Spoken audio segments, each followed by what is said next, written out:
Външните планети, Уран, Нептун и Плутон, по принцип са обвързани с това, което се случва в колектива. Те не са толкова обвързани с личността на човека, освен ако не се свързват по някакъв начин с лични планети, но правилото е, че те са малко надличностни, но когато те се намират в ретроградно движение, обикновено енергията на тази надличност на планета, на тази колективна планета се усеща много по-на лично ниво. Това е инфлацията на архетипа, областта, в която става гранично достояние и човек се сблъсква с автономен комплекс. Когато Уран е ретрограден в картата, той е по принцип бунтарски настроен към всичко. Т.е. не е нещо, което е конкретизирано в някаква сфера на живота или някакъв определен начин. Не, той просто смята, че реда, в който света се намира в момента, порядките и привичките, те са напълно ненужни. Вижда нещата по много по-различен начин и вижда как тези неща могат да бъдат оптимизирани. Уран обича да оптимизира нещата,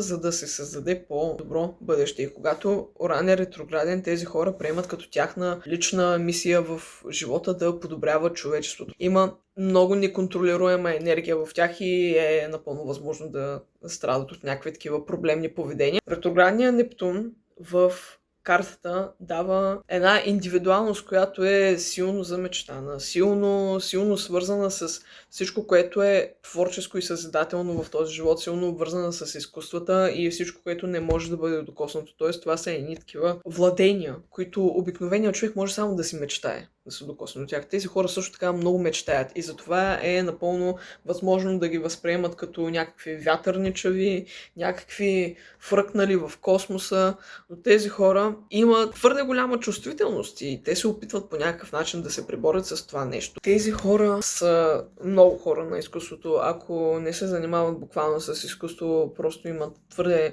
много креативна енергия в тях, която е трудно да избие някъде и съответно се помещава вътре в тях и те са просто усупняци. Ретроградният Плутон в картата е много интензивен, много напрегнат. Всичките колективни борби на социалния терен се провеждат тук вътре, преди да се случват отвън. Това са обикновено хората, които дават някакъв тласък на хората около себе си и на самите себе си да се развиват на най-дълбочинно психологическо ниво. Те искат да открият какво е проблемно в тяхното семейство, в поколенията преди тях, в поколенията след тях. Те забелязват много повтарящи се модели на поведение и търсят начин, по който те да бъдат подобрени, за да може да оцелеят. Оцеляването е основен мотив за тях, защото всичко преживяват много интензивно. Също така, както останалите две външни планети, те трябва да полагат изключително много усилия, за да оцеляват в един свят, който не е направен за живот, а просто за оцеляване.